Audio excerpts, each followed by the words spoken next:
മഹാരാഷ്ട്രയിൽ സർക്കാർ രൂപീകരണ ശ്രമങ്ങൾ ഊർജിതമാക്കുകയാണ് BJP. നിയമസഭാ കക്ഷി യോഗം ഉടൻ ചേരുന്നുണ്ട്.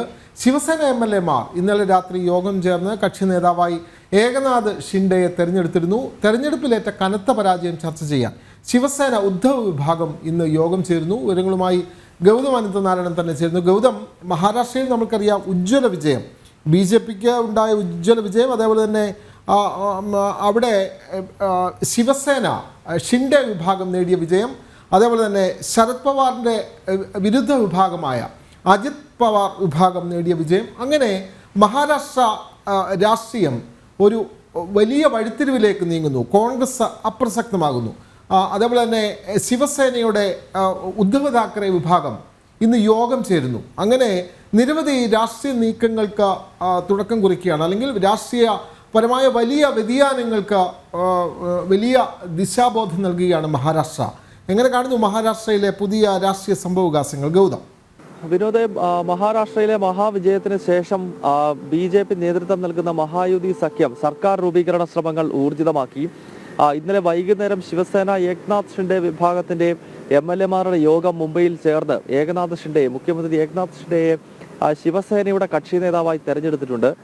ഒപ്പം സർക്കാർ രൂപീകരണത്തിനായുള്ള നീക്കങ്ങൾ അതിന് ചുക്കാൻ പിടിക്കുന്നത് ഇപ്പോഴത്തെ ഉപമുഖ്യമന്ത്രി ദേവേന്ദ്ര ഫട്നാവിസ് ആണ്. മുഖ്യമന്ത്രി സ്ഥാനത്തേക്ക് അദ്ദേഹത്തിന്റെ പേര് തന്നെയാണ് ഉയർന്നു കേൾക്കുന്നത്. മറ്റൊരു പേരും BJP-യിൽ നിലവിൽ ഉയർന്നു കേൾക്കുന്നില്ല. ഒരുപക്ഷെ ദേവേന്ദ്ര ഫട്നാവിസ് BJP-യുടെ ദേശീയ അധ്യക്ഷനാകണം എന്ന വികാരവും പാർട്ടിക്കകത്ത് വളരെ ശക്തമാണ്. ദേശീയ അധ്യക്ഷന്മാരായി പരിഗണിക്കുന്ന പേരുകളിൽ ഒന്ന് ഫട്നാവിസിൻ്റെതായതിനാൽ അത്തരം എന്തെങ്കിലും കാരണം കൊണ്ട് മറ്റൊരു പേര് മുഖ്യമന്ത്രി സ്ഥാനത്തേക്ക് വന്നാലേ ഉള്ളൂ. അതല്ലെങ്കിൽ ദേവേന്ദ്ര ഫട്നാവിസ് തന്നെയാകും മുഖ്യമന്ത്രിയായി എത്തുക എന്ന കാര്യത്തിൽ തർക്കമില്ല. എന്തായാലും ഈ സർക്കാർ രൂപീകരണ ചർച്ചകൾ BJP-ക്കകത്തും അതോടൊപ്പം തന്നെ BJP-യുടെ സഖ്യകക്ഷികളായ ശിവസേന, അതോടൊപ്പം NCP എന്നീ കക്ഷികൾക്കകത്തും വളരെ സജീവമാണ്. വരും ദിവസം തന്നെ ഒരുപക്ഷെ സത്യപ്രതിജ്ഞ നാളെയോ മറ്റന്നാളോ ഉണ്ടാകുമെന്നാണ് BJP ക്യാമ്പ് വ്യക്തമാക്കുന്നത്. ഇതിന്റെ ഒരു കൃത്യമായ തീയതി ഇതുവരെ അറിയിച്ചിട്ടില്ല. മുംബൈയിലെ ചരിത്ര പ്രസിദ്ധമായ വാങ്കഡെ സ്റ്റേഡിയത്തിലാകും സത്യപ്രതിജ്ഞ ചടങ്ങ് നടക്കുന്നത്. വലിയ ആഘോഷമായി BJP ഈ സത്യപ്രതിജ്ഞ ഒരുക്കുകയാണ്.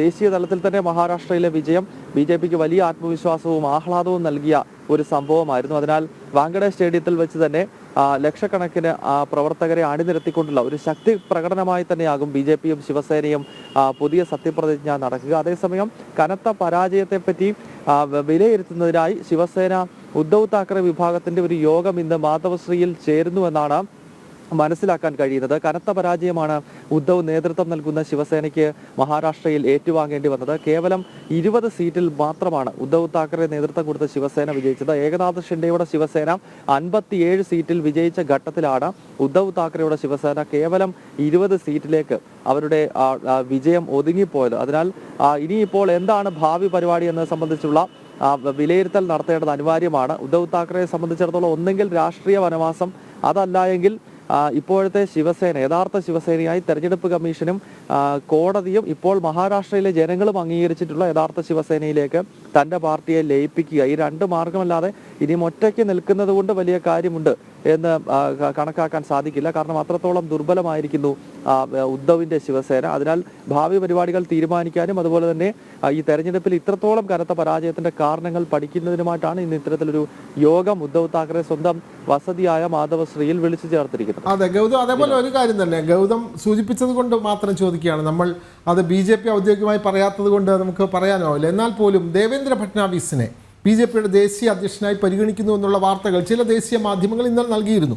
അങ്ങനെ അദ്ദേഹം അതിന് സർവ്വതാ യോഗ്യനുമാണ്, നമുക്ക് അറിയുകയും ചെയ്യാം. അപ്പോൾ അദ്ദേഹത്തെ ദേശീയ അധ്യക്ഷനാക്കുന്ന ഒരു പട്ടികയിൽ അദ്ദേഹത്തിൻ്റെ പേരുണ്ട് എന്ന് ഗൗതവും പറയുന്നു. അങ്ങനെ വരുമ്പോൾ മഹാരാഷ്ട്രയിൽ ഒരു ദളിത് മുഖ്യമന്ത്രിയെ BJP പരിഗണിക്കുന്നു തുടങ്ങിയ വാർത്തകളുമൊക്കെ വരുന്നു. പക്ഷേ അത് സ്ഥിരീകരിക്കാവുന്ന തരത്തിലേക്ക് എത്തിയിട്ടില്ലല്ലോ ഗൗതം. വിനോദ, അത്തരം സ്ഥിരീകരണങ്ങൾ ഒന്നും തന്നെ ഇല്ല.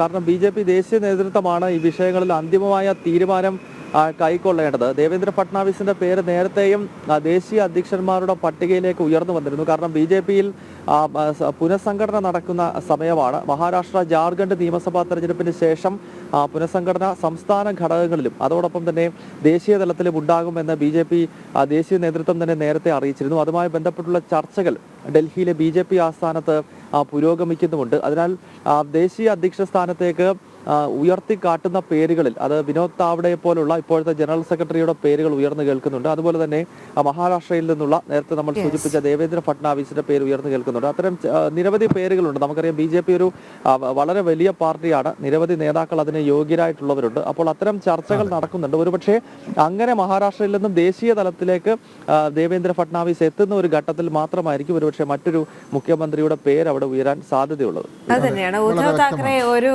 ഭാഗത്ത് തകർന്നടിഞ്ഞിരിക്കുമ്പോൾ ദേവേന്ദ്ര ഫട്നാവിസ് ആത്മവിശ്വാസത്തോടെ പറഞ്ഞത് താൻ ചക്രവ്യൂഹം ഭേദിക്കാൻ കഴിവുള്ള ആധുനിക അഭിമന്യു ആണെന്നാണ്. അത്രത്തോളം ആവേശത്തിൽ തന്നെയാണ് മഹാരാഷ്ട്ര.